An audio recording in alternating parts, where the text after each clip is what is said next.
Bien, bienvenue, je suis contente que vous soyez là, malgré le froid, malgré qu'il fait noir, que vous êtes déplacés. C'est vraiment le fun d'avoir un bon temps ensemble. Je vais commencer avec un mot de prière. Papa, je veux te louer parce que c'est toi qui nous donnes la vie. Et tu es le créateur de chacune de nos histoires. Je veux te remercier pour les promesses que tu nous as données. Je veux te remercier parce que toi, tu as une vue d'ensemble sur toute ton œuvre du début à la fin, autant pour chacune de nos vies, mais aussi pour ton royaume et le rôle que chacun a à jouer.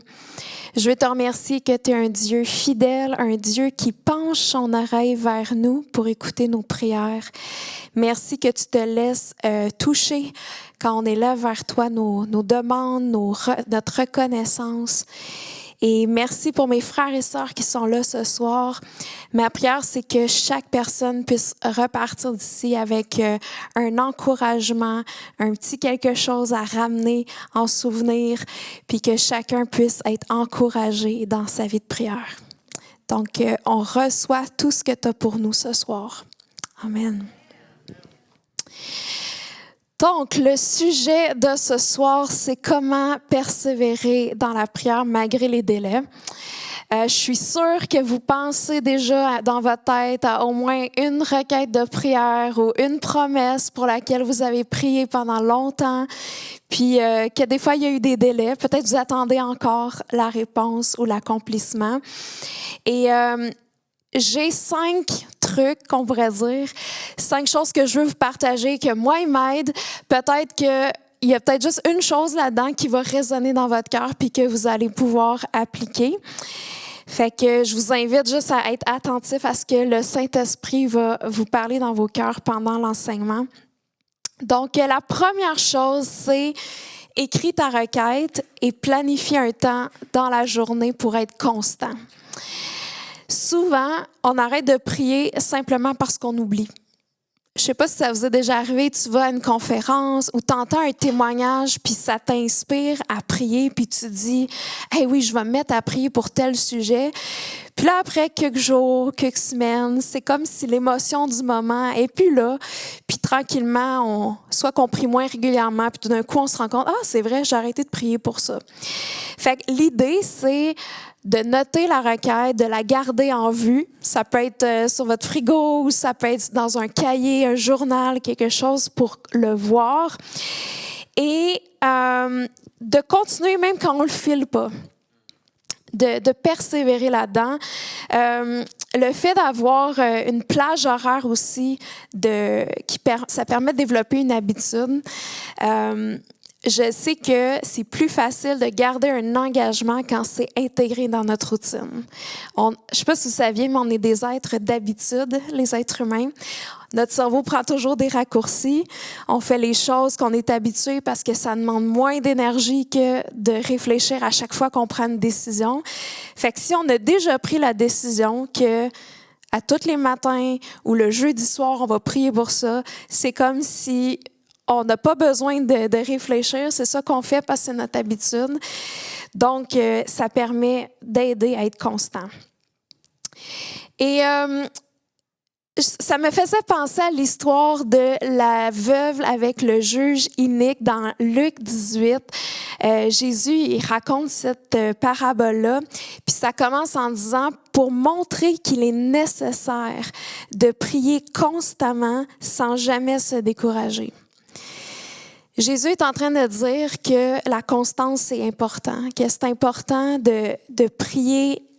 Des fois, il va falloir prier avec répétition, puis continuer jusqu'à temps que l'accomplissement arrive, sans se laisser abattre, sans s'épuiser. Et vous connaissez l'histoire, il y avait une veuve qui venait constamment trouver le juge pour lui dire « Défends mon droit contre celui qui m'attaque ». Et dans l'histoire, bien sûr, le juge finit par céder. Pourquoi? Parce qu'elle lui cassait les oreilles. Et en bon québécois, elle était tellement gossante qu'elle finit par dire oui. Mais l'histoire, c'est pour nous montrer que, imagine si un juge qui est cruel, qui est insensible, qui est méchant, finit par dire oui juste parce qu'il trouve ça fatigant. Imagine comment Dieu, notre papa qui est bon, va répondre si on fait appel à lui avec constance. Deuxième truc, c'est demande à Dieu de t'encourager et note les confirmations. Dieu est prêt à te soutenir dans le processus. Même si l'accomplissement tarde, il peut te parler, il peut parler de son cœur par rapport à ce sujet-là. Il peut te rappeler ses promesses, rajouter des détails plus précis pour t'aider à continuer puis avoir une vision plus claire aussi. Puis c'est vraiment correct des fois de juste demander à Dieu comme « Dieu, encourage-moi ». Moi, je l'ai fait souvent, comme quand je vis un down ou un moment de découragement, je fais juste dire, il me semble que j'aurais besoin là, d'un encouragement, Seigneur, encourage-moi. Puis ça marche quand on fait cette prière-là, quasiment tout le temps, je le vois, pas longtemps après, il y a quelque chose qui arrive pour m'encourager. Puis j'ai ressorti comme exemple l'histoire d'Abraham. On sait tous, Abraham a reçu la promesse d'une descendance pour la première fois à 75 ans. Quand Dieu lui a demandé de quitter sa patrie. Après ça, une fois arrivé en Canaan, Dieu lui est apparu et lui a donné une première confirmation. Après ça, il y a un autre moment où il s'est séparé de Lot, son neveu, puis Dieu lui a encore rappelé sa promesse à Abraham. Après ça, Dieu a parlé à Abraham dans une vision et à ce moment-là, Abraham dit « Tu ne m'as pas donné de descendance ». Il l'affirme là comme un fait. Tu n'as pas accompli ta promesse. Je ne sais pas si ça vous arrive des fois. Dieu t'a pas répondu à ma prière. Il y a des moments que c'est ça notre impression. Mais à ce moment-là, Dieu lui a montré les étoiles pour lui montrer ta descendance va être aussi nombreuse que les étoiles du ciel. Je ne sais pas si ça vous est déjà arrivé d'aller quelque part où il n'y a pas de lampadaire puis d'électricité puis tu vois le ciel étoilé. Il y en a-tu qui ont déjà vu ça? C'est vraiment impressionnant. Je me rappelle, moi, j'étais allée à Las Vegas, puis on visitait les parcs nationaux autour, puis un soir, on était dans le désert, puis on a arrêté la voiture sur le bord du chemin, puis on a éteint les phares, puis on regardait le ciel, là, c'est magnifique à quel point on en voit beaucoup. Puis c'est vraiment une multitude, là, une multitude d'étoiles. Mais imagine, Abraham, dans son temps, il n'y avait pas d'électricité, c'était un nomade, il vivait dans le désert, fait que les étoiles, il les voyait tous les soirs, là. Fait que tous les soirs, il y avait un rappel visuel quand il regardait le ciel. Ah, ça, c'est ma descendance, c'est nombreux comme ça. Fait que c'est comme si Dieu lui a donné quelque chose pour l'aider à se rappeler de la promesse. Puis il a donné aussi plein de nouveaux détails, il a fait une alliance avec lui et tout ça. Ensuite, quand ça fait 10 ans qu'il était arrivé en Canaan, Abraham a décidé de prendre les choses en main. Il a couché avec la servante Agar et Abraham avait 86 ans quand Ismaël est né. Donc après 11 ans d'attente, il y a eu un moment de découragement où il a interprété la promesse différemment puis il a dit peut-être que Dieu va accomplir sa promesse de ce moyen-là. Et ensuite, quand Abraham a eu 99 ans, après 24 ans d'attente, Dieu lui est apparu encore, il a réitéré sa promesse, il a changé son nom Abraham pour Abraham. Il lui a donné de nouveaux détails comme le prénom de son fils. Puis ensuite, Dieu est venu visiter Abraham avec 2 anges, un an avant l'accomplissement de la promesse pour répéter encore ce qu'il ferait, puis lui donner un timing précis. Il a dit à ce temps-ci, l'année prochaine, tu vas avoir un fils. Fait qu'après 25 ans d'attente, Abraham a vu l'accomplissement de sa promesse à l'âge de 100 ans. C'est quelque chose. Tout un parcours, là, tu sais.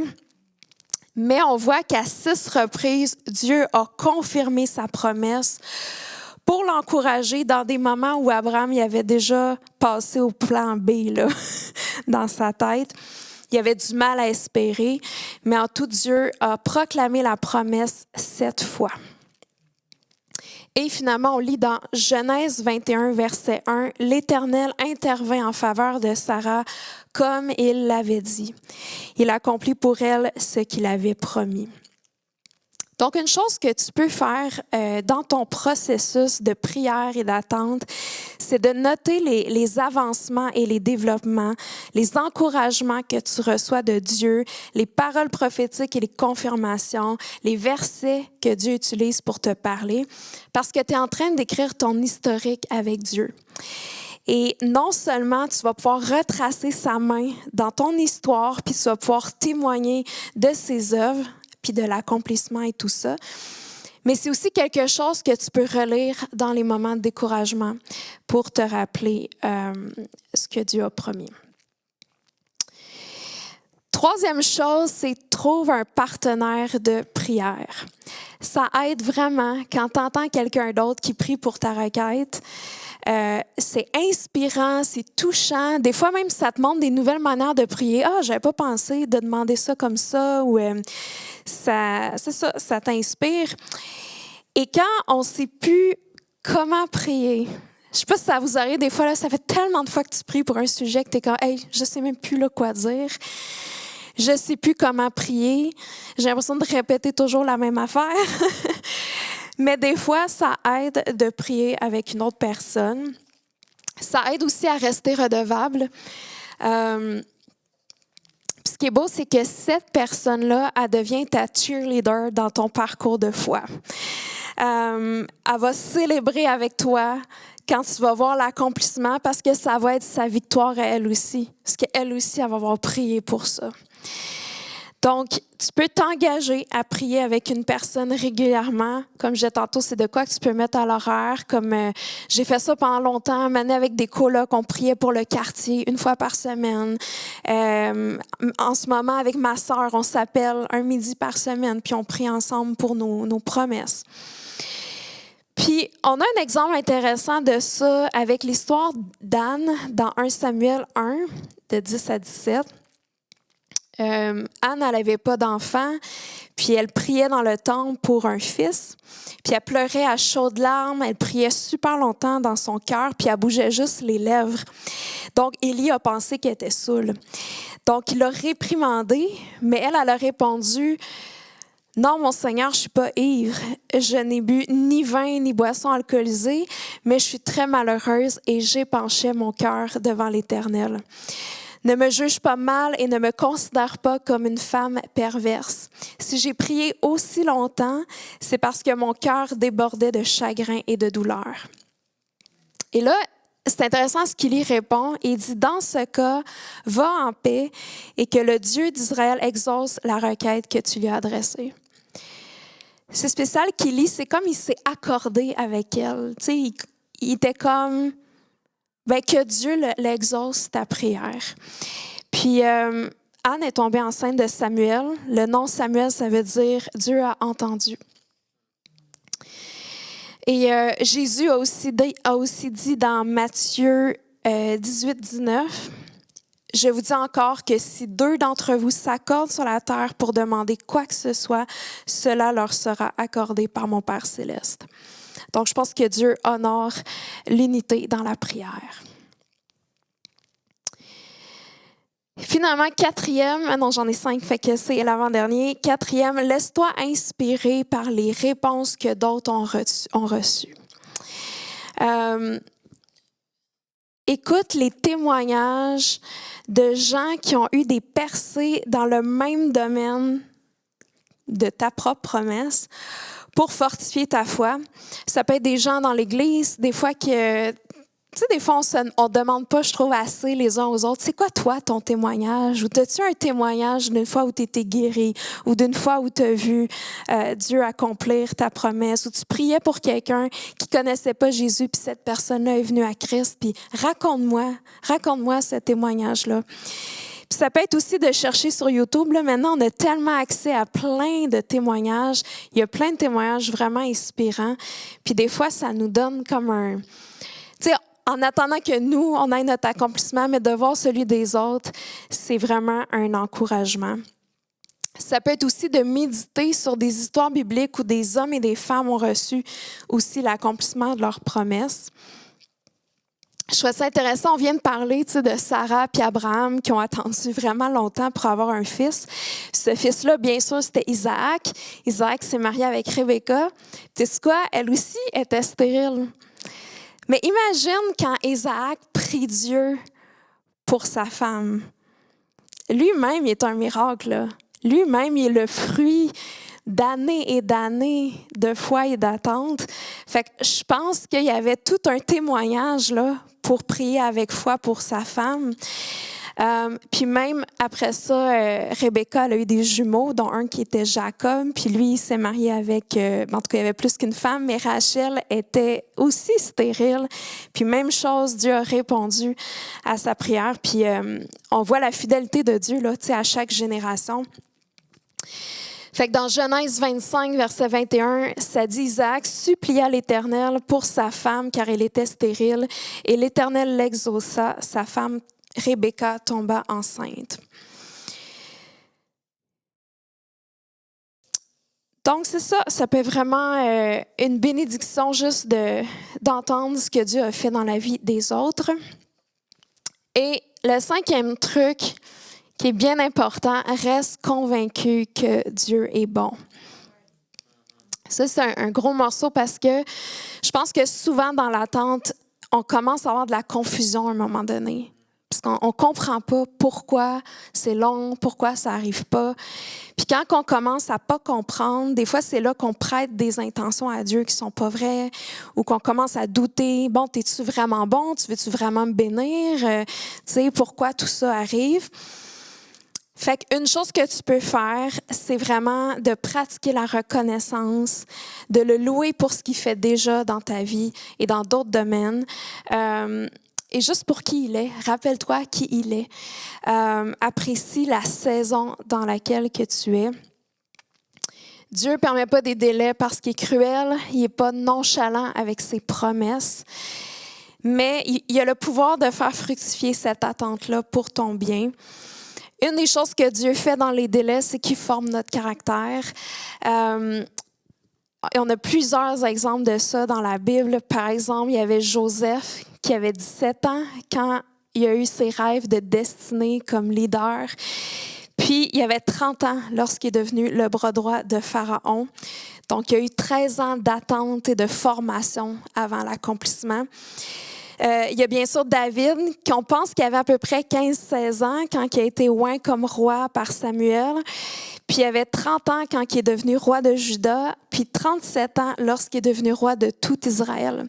Fait que lui aussi, c'est comme 15 ans puis 22 ans d'attente pour l'accomplissement complet. Donc, une clé, c'est vraiment de garder ton cœur pour que ta promesse ne vienne pas prendre la place de Jésus, que ça ne devienne pas une idole. Donc, l'idée, c'est vraiment de poursuivre celui qui a donné la promesse plus que la promesse elle-même, puis de vraiment compter ses bienfaits maintenant. Des fois, on focus tellement sur ce qu'on n'a pas qu'on oublie tout ce qu'on a, tout ce qu'on reçoit du Père. Je voulais terminer l'enseignement avec une histoire qui est tirée d'un livre qui s'appelle « Explore with me in Paradise ». Puis c'est l'histoire de, je pense que j'en ai déjà parlé, mais des enfants en Inde là, qui ont eu des visitations, qui sont allés au ciel, puis il y avait même des adultes quelquefois aussi qui les accompagnaient. Puis il y a un de ces témoignages-là, que c'est une femme qui travaillait là, dans ce centre-là d'enfants. Puis elle dit, lors d'une de mes visites au ciel, le Saint-Esprit et moi, nous sommes rendus dans un jardin de lavande. On s'est assis sur un lit en fer forgé blanc et il a abordé le sujet de la prière. Et là, elle a dit, quand il s'agit de la prière, je ne suis pas très sûre, Seigneur. Parfois, j'ai l'impression que mes prières ne sont pas répondues. Ça m'amène à me demander si ça vaut la peine de prier. Souvent, ça prend des années et parfois, ce n'est jamais exaucé. J'ai parfois envie de ne plus prier et simplement vivre ce que tu as prévu pour moi. C'est des choses que vous dites aussi, des fois? Oui, hein? Et là, le Saint-Esprit, il écoutait en silence. Et le Saint-Esprit a demandé, qu'est-ce que tu penses que c'est la prière? Donc, elle a répondu, c'est une requête faite à Dieu pour quelque chose. C'est aussi être reconnaissant pour les choses que nous avons reçues. Et là, le Saint-Esprit lui a répondu, d'accord, allons visiter quelques prières. Là, t'es comment? Visiter des prières? Comment qu'on fait ça? Fait qu'elle a ri, puis elle a dit, bon, il n'y a plus rien qui me surprend au ciel, de toute façon. Fait qu'elle s'est levée pour le suivre. Puis, au bout d'un moment, ils ont marché, puis ils s'en allaient vers un autre endroit. Au bout d'un moment, elle dit, j'ai vu un palais gigantesque apparaître. C'était magnifique au-delà de tout ce que j'avais vu jusqu'alors. Il y avait un grand escalier qui montait majestueusement vers la porte principale. C'était spectaculaire, grandiose, bien au-delà de tout bâtiment dont j'avais vu des photos sur Terre. J'ai franchi le seuil et j'ai regardé autour de moi dans le hall d'entrée. Je n'avais jamais rien vu de pareil. J'ai vu le Saint-Esprit continuer plus loin dans le hall d'entrée et m'attendre devant une porte. Je me demandais où il allait. J'étais toujours intriguée par la façon dont nous allions visiter une prière. Lorsque nous avons franchi la porte, j'ai découvert une bibliothèque majestueuse. Nous nous sommes retrouvés devant une immense bibliothèque avec des milliers de livres sur des étagères impressionnantes qui montaient jusqu'à 18 pieds de haut jusqu'au plafond. Le Saint-Esprit a pris un livre sur une tablette, il l'a ouvert à une certaine page et m'a fait signe de regarder l'une des entrées. Et là, il a dit, ceci est un registre de prières. Je me suis penchée pour regarder de plus près et j'ai vu que chaque prière était marquée avec une date et une heure. Là, il dit, regardons celle-ci en pointant une. Puis la prière, c'était ça. Merci Seigneur pour ce repas. Bénis les personnes qui l'ont préparé et l'ont fait. Amen. Avez-vous déjà fait cette prière-là? Une couple de fois, probablement. C'est comme la prière la plus basique que tu peux penser. C'est ça. Puis là, après, il dit, maintenant, regardons la réponse à cette prière. Là, il y a toute une liste, là. Cette famille qui a fait cette prière-là est pauvre et a très peu de nourriture. Mais à cause de cette prière, le Seigneur a béni leur nourriture. Cela les a non seulement gardés en bonne santé, mais rassasiés afin qu'ils ne ressentent pas trop la faim. Des bénédictions ont été accordées aux parents qui ont préparé le repas pour qu'ils restent assez forts pour travailler. Des bénédictions ont été données aux commerçants pour que son magasin continue de fonctionner afin qu'il puisse fournir de la nourriture à toute la communauté. Des bénédictions ont été données aux chauffeurs de camions pour qu'ils puissent continuer à transporter les marchandises en toute sécurité de la ferme jusqu'au magasin. Des bénédictions ont été données aux agriculteurs pour qu'ils restent en bonne santé afin de travailler la terre. Des bénédictions ont été données pour que les récoltes soient abondantes. Des bénédictions ont été données à la terre pour qu'elle produise une nourriture nutritive. Et des bénédictions ont été données à la région où se trouvait la ferme pour qu'elle soit protégée de la sécheresse et d'une pluie trop abondante.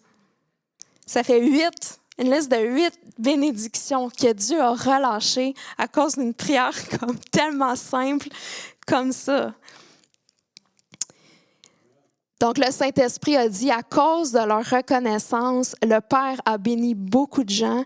Il a même béni la création. C'est quelque chose, hein?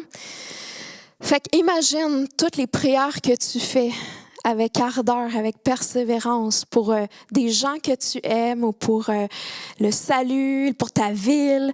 Imagine tout ce qui retombe. Tu sais, on ne le voit pas toujours, toute la pluie de bénédiction qui vient à cause d'une prière, mais ça donne juste un petit aperçu de tout ce qui se passe. Puis je trouve ça beau que Dieu garde un registre de chaque prière avec la date puis l'heure. Comme tes prières sont précieuses pour Dieu, là, c'est écrit là, dans le ciel pour l'éternité. Il a gardé ça en note. À chaque fois, j'aime ça, vous parler d'un homme ou d'une femme de Dieu, qu'on regarde quelques citations sur la prière. Aujourd'hui, on regarde Amy Carmichael. Ça faisait une couple de fois, c'était des hommes. Je dis, bon, faudrait bien que je mette une femme. Donc, pour ceux qui la connaissent pas, c'était une missionnaire irlandaise en Inde.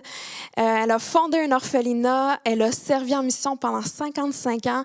Elle a sauvé des centaines d'enfants de la prostitution forcée dans les temples. Et elle est l'auteure de 35 livres. Puis voici qu'est-ce qu'elle a dit. « Donne-moi l'amour qui ouvre le chemin, la foi que rien ne peut ébranler, l'espoir que les déceptions ne peuvent épuiser, la passion qui brûle comme le feu. Ne me laisse pas sombrer dans la médiocrité, fais de moi ton combustible, flamme de Dieu. » Je trouve ça tellement beau parce que on a besoin de ce genre de foi-là qui persiste à travers le temps, à travers les hauts et les bas. Cet espoir que même quand il y a des déceptions, tu continues à avoir un espoir audacieuse pour continuer d'espérer. Puis cette passion aussi dans la prière. Elle a dit aussi, c'est une chose sûre de lui faire confiance pour réaliser les désirs qu'il crée. Puis, ça, je trouve que ça rappelle encore comment Dieu est bon. S'il y a quelque chose qui brûle dans ton cœur, c'est pas pour rien. Dieu te donne pas un désir pour après ça te narguer puis pas te le donner. S'il y a mis un désir dans ton cœur, c'est parce qu'il y a l'intention de le réaliser puis c'est quelque chose qu'on peut vraiment lui faire confiance. Elle a dit aussi, « Oh, vas-tu prier? Arrête-toi maintenant et prie, de peur que le désir ne se transforme en sentiment et que le sentiment ne s'évapore. » Je trouvais que c'est un bon rappel. Tu sais, souvent, quand on dit aux gens, je vais prier pour toi, c'est comme, arrête-toi maintenant puis prie. Parce que des fois, soit qu'on y pense plus, ou tu sais, l'élan de compassion que tu avais quand tu as dit ça, le sentiment n'est plus là, puis après, c'est dur de peut-être se remettre dedans. Puis je sais, pour moi, ça me bénit tellement quand quelqu'un arrête en plein milieu de la conversation puis qu'il me dit comme « Hey, je vais prier pour toi maintenant. » C'est comme « Ah, ça fait tellement du bien. » Fait que, juste même par rapport à ce qu'on disait tantôt, l'importance de s'accorder ensemble dans la prière, c'est que ça devrait être quelque chose qu'on développe de plus en plus, de juste prier maintenant. Elle a dit aussi, elle parlait un peu là, de qu'est-ce qu'ils font dans leur journée. Puis tu sais, évidemment, tu sais, quand tu es missionnaire, tu es à l'œuvre, tu fais plein de choses, tu aides beaucoup de monde, mais t'es comme la prière est au cœur de notre journée. Sans la prière, la journée s'effondrerait, serait vide de sens comme une paille emportée par le vent. Ça nous rappelle juste à quel point on a tellement besoin de ça pour être soutenu par Dieu à travers nos journées. Et une dernière citation, elle a dit « Il y a des moments où rien ne soutient le cœur si ce n'est un long, très long regard vers le calvaire. À côté de cette croix, tout ce que nous sommes amenés à endurer semble si insignifiant. » Je trouve juste ça inspirant, parce que je sais que des fois, dans les temps de prière ou dans les temps d'attente et tout ça, il y a des moments où c'est souffrant. Des fois, tu pries pour des gens, puis c'est comme, tu les vois souffrir, puis tu te sens impuissant, puis tu vois pas de changement dans leur vie. Ou même, des fois, nos promesses aussi, des fois, c'est souffrant d'attendre aussi longtemps. Mais on peut toujours regarder à la croix puis dire, Jésus a connu la souffrance, il comprend, il a souffert pour moi, il m'aime. Puis juste ça, on trouve un réconfort vraiment dans ce qu'il a accompli pour nous. Donc, c'était ça pour mon enseignement. Y a-t-il des questions? Je prends tout le temps, des fois, un petit temps là, de questions-réponses, si jamais il y a des questions qui vous viennent ou des commentaires. Peut-être vous avez d'autres trucs aussi qui vous aident à persévérer dans la prière qu'on n'a pas nommée, que vous aimeriez partager. Fait que je répète le commentaire juste pour ceux qui nous regardent en ligne. Pourquoi qu'il y a des fois, quand on prie pour les autres, on dirait qu'il y a plus de réponses, Dieu agit plus que quand on prie pour nous-mêmes, puis que là, on attend. C'est une bonne question. Je ne sais pas la réponse. Je ne sais pas si des fois, par exemple, je dis pas que c'est la réponse, là, mais avoue que des fois, on a plus de foi pour les autres que pour nous-mêmes. Comme des fois, on dirait croire au miracle pour quelqu'un d'autre, c'est comme, oui, lâche pas, c'est sûr que Dieu va t'exaucer. Mais quand c'est pour nous, c'est comme, je sais pas si c'est parce que c'est plus proche de notre cœur puis de nos émotions, puis c'est comme plus difficile d'avoir une perspective là, de la foi. Mais des fois, c'est vrai que pour les autres, c'est plus facile d'être convaincu, là. Mais ça fait juste montrer comment on a besoin aussi des uns des autres. Tu sais, tu as prié pour ton frère, mais peut-être nous, on peut prier pour toi.